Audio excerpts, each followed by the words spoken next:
there were so many that lost their businesses during that time.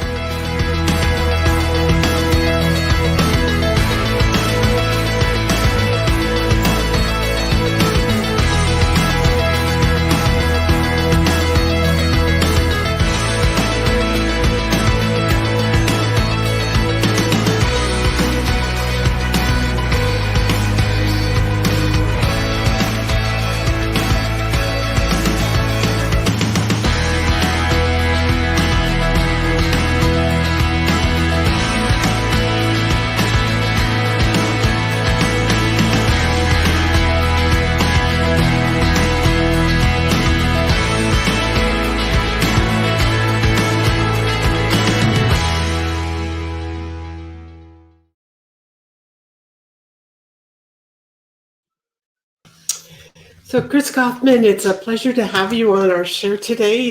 I've been looking forward to this time, being able to share what the amazing work that you bring to the world. So for those that are going to be listening and are listening right now, I'm Becky Norwood with Spotlight Publishing, and I think I am probably one of the most blessed people on earth because I get to bring the stories and the wisdom of so many incredible people to the world. And the purpose of this show is to show authors how to support authors and to show that there are many, many ways that we can use our books as a tool for growth, a tool for getting our message out to the world.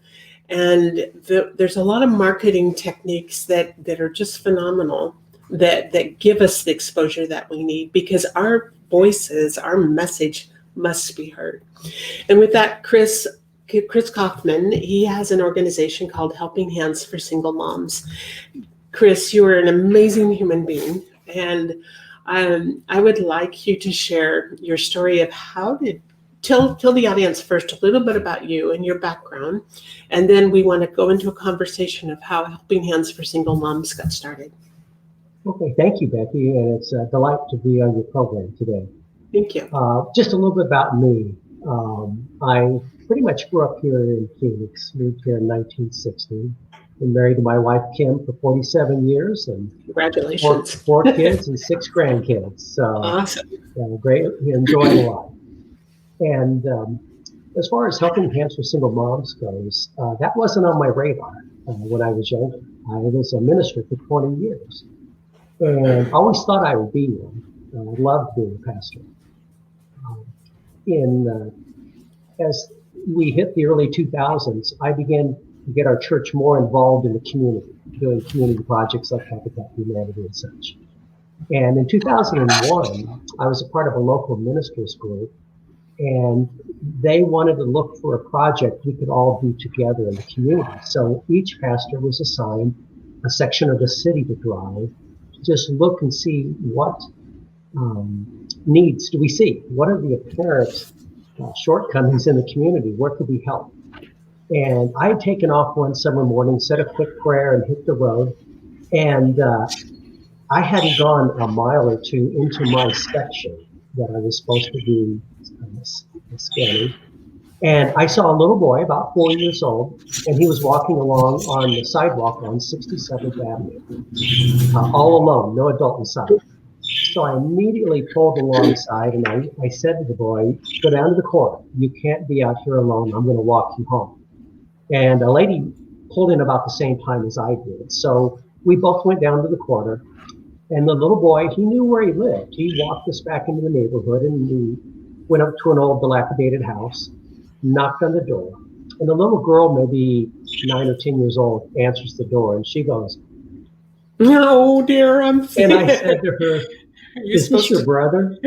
She said, "Yes." You know, the next question was, "Are you supposed to be watching him?" "Yes." And I said, "I need to talk to your mom or dad." And she said, "Only my mom lives here." And as we put the little, I realized immediately, must be a single mom home, obviously. Right. We put the little boy in the house, and the lady and I were walking back to our cars. And really, it was one of the biggest aha moments in my whole life, because all of a sudden I realized we need to do something to help single moms. And from there, I began to think through what could we do. And the answer came, help them go to college, help them become financially independent. So I began to knock on doors and different funders, not asking for funding, but just finding out what's going on in the community in regards to single moms. And we kept getting told there's nobody offering specific scholarships to help single moms go to college, but somebody really should. And so we took up that challenge and we founded Helping Hand for Single Moms. And since that time, that 2002, we had our first client, which I can tell you a little bit about later, whenever you want. But since that time, we've provided over $6 million in scholarships and services to help hundreds of single moms, low-income single moms, go to college. That's beautiful. Having been a single mom myself, I was a single mom for 20 years. I would have just been so delighted to get this kind of support, and not even the monetary support, but the support and guidance and the friendships that I've seen happen from the single moms, because it was not a fun road, to travel on, and I know it's not for many single moms. And so the starting days, tell what that was like as you started connecting with single moms.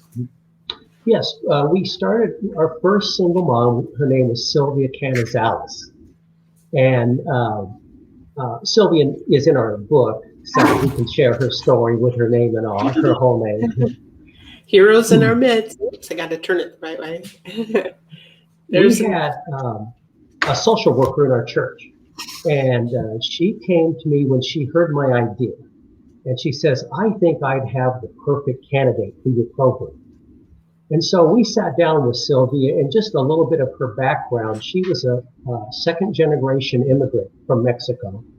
All of her family in her history that she knew of had been field workers. She grew up helping work in the fields. And she had just had mediocre grades in high school. At the time we met her, Sylvia was divorced, and she was 21 years old with 2 kids. And she had come from an abusive relationship. And when we sat down with Sylvia, the thing that really stood out to me was her self-esteem was crushed. I mean, she was living in a 1-bedroom apartment with her sister. She didn't have a vehicle. She had a part-time job, and she had no plan for the future. And having gone through a relationship with a husband on drugs, you could just imagine her self-esteem was so low, and it was just evident by talking to her. Mm-hmm. And so we sat down, we said, "Sylvia, how could we help you? If you went to college, what would you need?" And we talked with her, and we learned she would need a vehicle. Right. And not only a vehicle, but then also assistance keeping that vehicle on the road. She at the time didn't have a laptop. So we actually built our program benefits, just working with Sylvia and saying, "What do you need to go to college as a single mom that's lacking resources?" Well, anyway, one of the ladies from our church took Sylvia down to Glendale Community College, and she signed up. And we went through, we got Sylvia a car, we got a AAA towing, we got a shop that would do the repairs whenever it broke down. We started training Sylvia on getting on the internet, which was pretty primitive back then, but you still had to use it in college. But we got her a laptop and we showed her how to use it. And I guess it was a desktop at the time. But we got Sylvia and we worked with her on planning her schedule, because she struggled with that, organizing her schedule. Anyway, Sylvia, the first semester, got all A's. And she did not know she could do that. She didn't understand, because she didn't have any family history with that. She wasn't motivated in high school, and she was either working in the fields or watching her siblings, so her grades were just very mediocre in high school. She wouldn't have any barometer on how to accomplish all of that. Exactly. And also now she was motivated because she saw a future for herself. So when she got up, after that, she started knocking out A's consistently every semester. And the cool thing was, I saw Sylvia's personality, her self-confidence skyrocket. As soon as she realized, I can do college work. And I watched her grow as a person every semester in college. Well, fast forward, for the last 15 years, Sylvia's been a school teacher, And Oh, she has helped because she graduated in our program with an AA, and then she went on and got her bachelor's degree. But she's been teaching school all these years and has educated over 400 young people and instilled in them, many of them in high risk situations in where she's teaching, instilled in them a vision of self-confidence and a vision of the future and hope. And also, Sylvia had two kids. Her oldest daughter was Chelly. When we brought Sylvia into the program, her daughter Chelly was in, I think, preschool or kindergarten at that time. Anyway, Chelly now has gone on and gotten a master's degree in college in accounting and now works for the state of Arizona as an accountant. that And her is son, incredible. Isaac, also has graduated from high school and has done some college work, making up his mind on what he wants to do. But Sylvia gave her kids a model of success. And I often think, what would have happened to Sylvia if we hadn't introduced her to college? She might have never found out that she could do college work and that she had the heart of an educator. She loves what she does, but all that would have been missed. What would her life have ended up like if she had been able to test out the waters for college and had an organization come alongside and provide that support and mentorship that she needed to succeed? That's So, beautiful. Yes. Well, you know what was fun when we launched your book, and there's for those listeners, Heroes in Your Midst. There's two different versions of it. One has a Bible study lessons added to it. The other one is just the stories of these beautiful women that they've been able to help. There was what was 8 of them that were in the book, and I got to meet them each one of them during the book launch and have conversations, and remarkable conversations, beautiful conversations. And I think back to my years as a single mom, and I didn't have college. Nobody in my family had ever gone to college, and I many times, even to this day, wish that I had even known that was an option. You know, mm, known that there was some other way to really, get a better stronghold in life. And yet, look at what you were able to do, for how many you've been able to do it for, and the hearts, the kind hearts, the good hearts that are in the background that are supporting something like this. That a community that has come together because mm, of that initial something that was planted in your heart and in your mind to accomplish, and you followed the guidance to do that, and that's pretty remarkable. So the as your organization, as your organization has grown, tell us of some of the other stories of some of the other women. I know there's Michelle, and her son, he was very challenged, and he still is. But tell about her story. yeah, Michelle is an incredible woman. And when she was very young, she was a wild child. And David came along, her little boy, and he was born premature. And he has never progressed. He's had tremendous problems, 30-some brain surgeries. He'll always be in a wheelchair. He's never progressed, I think, beyond about 4 or 5 years old, Mm, maybe 3 or 4 years old, I think it says in the book, in his emotional and mental abilities. But he's a sweet kid, and yeah. Michelle loves him dearly. And this was a wake-up call for him. It's one thing I see in common in a lot of these stories is what people say is, "Oh man, what a disruption to your life. You're 18 years old and you have a baby, and the child is born prematurely, and all these." And yet, for her, it turned her life upside down. She decided, "I'm going to be a mom to David, and I'm going to love this little boy."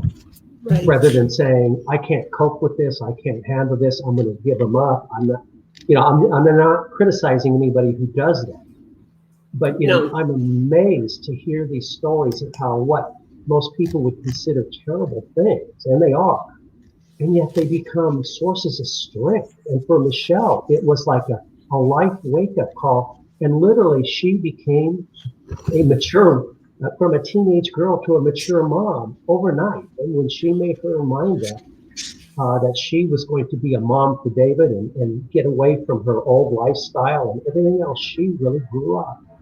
And she is an amazing woman. She went through our program, and Michelle earned, in the end, we don't go all the way through master degrees.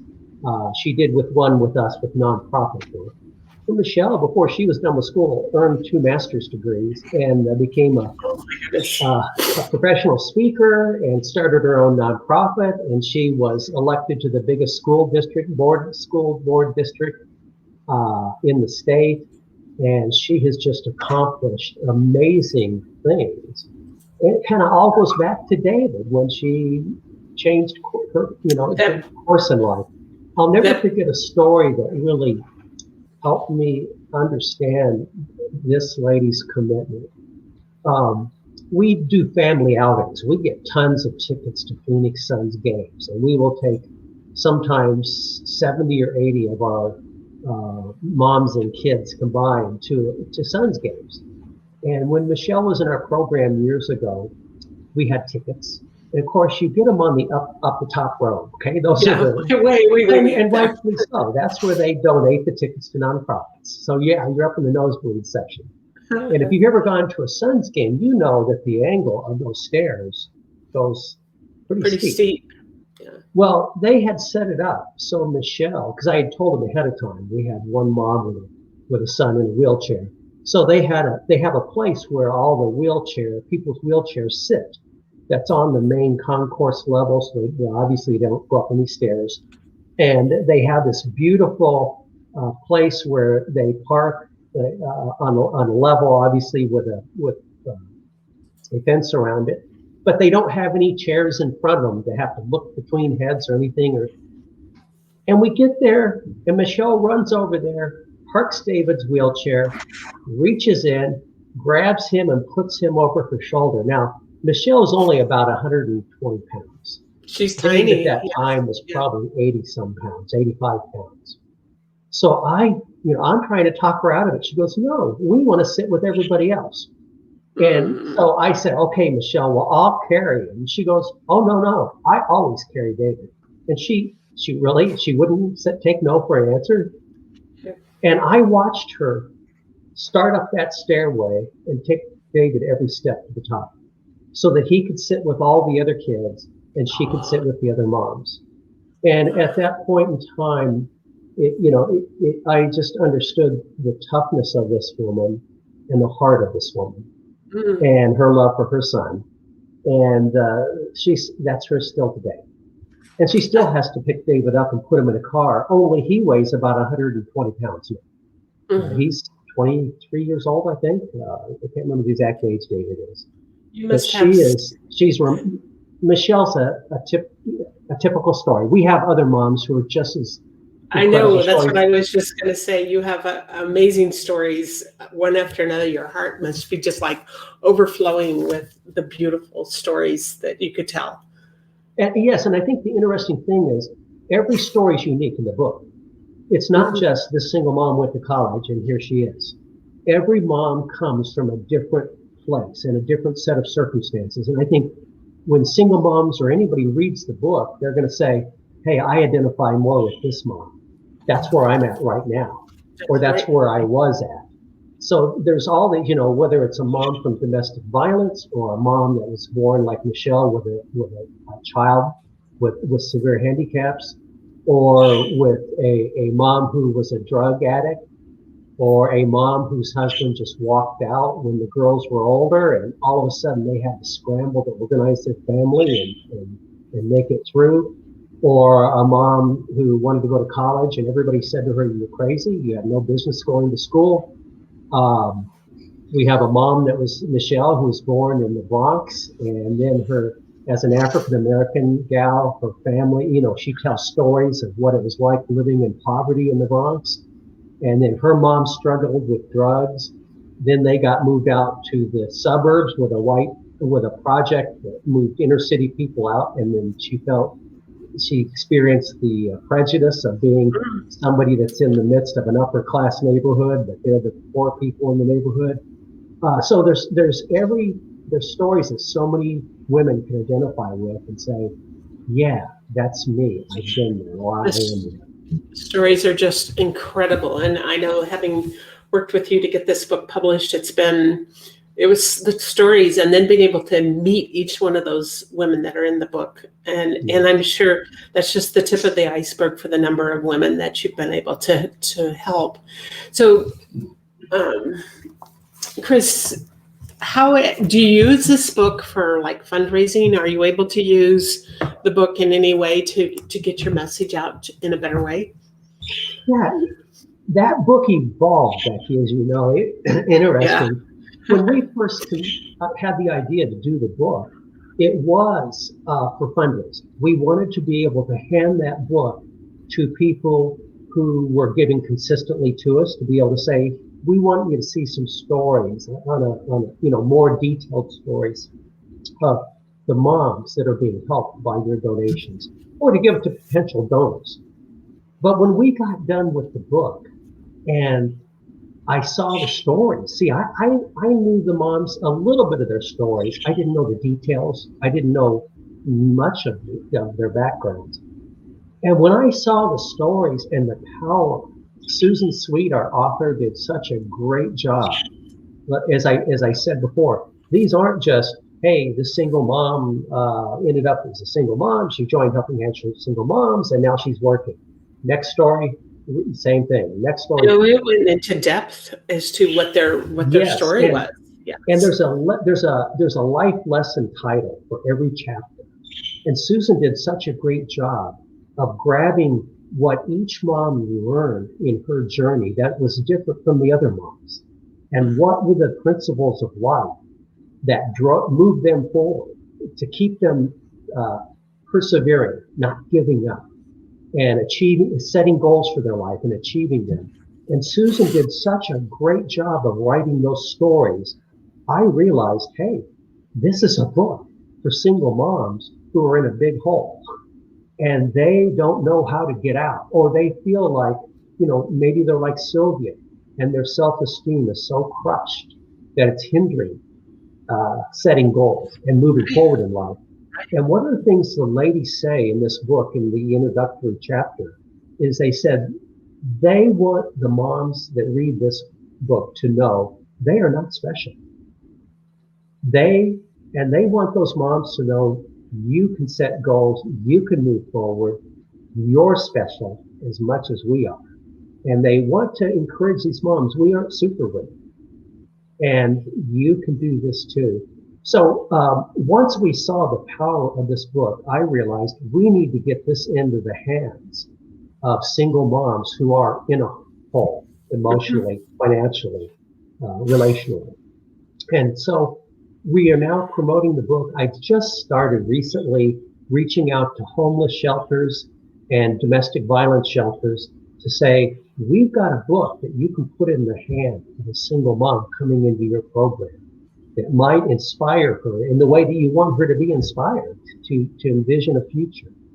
And so that's what we're trying to do now. We want to get this book into the hands of single moms who can really use it. We also want to get it into the hands of people who know a single mom and love a single mom and might purchase a book for her and for themselves to understand this single mom in their life and understand what her life is probably like as they read the book. The strength that it takes. And we know we have a daughter that has 3 little ones, and she's, the struggles she goes through. It's amazing because she just called us and said, I quit my job and she was working for a judge. She said the judge was abusive, and she said, I was coming home, I was crabby, I was upset all the time, and she said, I can't be there for my daughters. And so I'll find another job because I can't be there any other way than to be there, be able to come home and know I did a good day's work, but I need to be with my daughters. And, you have to admire that, but what a scary thing to do, to all of a sudden there's no income again, Yeah. And she lives in New Mexico. I would love to see her have this opportunity to get into a program like this, So we are going to take a little bit of a short break. when I come back, we had originally arranged for a beautiful lady, her name's Charmaine Hammond, and she has a program called to get sponsorships for the books that are written and for causes, and it's amazing. We got our times mixed up because of the time change. She's in Pacific time, so she was waiting to be on this call at 8 a.m. her time instead of the time change at 9, and we got it all confused. So we went and recorded about a half-hour session, and so I'm going to get that queued up. In the meantime, we'll have just a short break, and we will be back. And then at the end of that, I will bring you back on. We'll have a conversation around that. And thank you for all you bring to the world. Thanks, Becky. Okay, very good. Just one moment.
Hmm.